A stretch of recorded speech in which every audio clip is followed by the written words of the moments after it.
ডলারের দাম বাড়ায় ৩ বছরে আর্থিক ক্ষতি অন্তত ৩ লাখ কোটি টাকা। সেই সাথে উৎপাদন ব্যয় বেড়েছে 40%। আর্থিক খাত নিয়ে আয়োজিত সেমিনারে কথা জানায় সংগঠনটি। বলা হয়, লুটপাটের সার্বিক প্রভাব পড়েছে অর্থনীতিতে, যা সহজে কাটিয়ে ওঠা সম্ভব হবে না। RICL TMX, যুগের পর যুগ স্থাপনা থাকে মজবুত।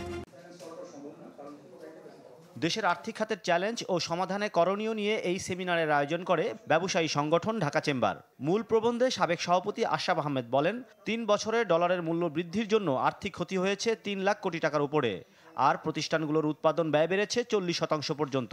প্রায় ৩ লক্ষ কোটি টাকার উপরে এটা আমাদের লস বুক করতে হবে। তার সিম্পল কারণটা হচ্ছে, ধরুন 20 বিলিয়ন ডলারের মতো ছিল আমাদের বিগিনিংয়ে, ওখান থেকে আমরা 5 বিলিয়ন ডলারের মতো ফেরত দেওয়ার পরেও কিন্তু আমাদের এখন 19 বিলিয়ন ডলারের মতন লোন আউটস্ট্যান্ডিং আছে প্রাইভেট সেক্টরের। ব্যাংক খাত সংশ্লিষ্টরা বলছেন, ১.৫ দশকে লুটপাটের প্রভাব পড়েছে সার্বিক অর্থনীতিতে। এই সময় সম্পদ ব্যবস্থাপনা কোম্পানির মাধ্যমে খেলাপি ঋণ আদায়ের উদ্যোগ নেওয়ার কথাও বলেন তারা। দাবি জানান নতুন মুদ্রানীতিতে নীতি সুধার পুনর্বিবেচনার। যেগুলি দুর্বৃত্তায়ন হয়েছে ওদের টাকা পয়সা নিয়ে বিক্রি করে যদ্দূর পারে করেন। ব্যাংকের যেসব অ্যাসেট 10 বছর 12 বছর আমরা ফেলে রাখছি, বিক্রি করতে পারতেছি না, কিছু করতে পারছে, বাট অ্যাসেট ইজ দেয়ার।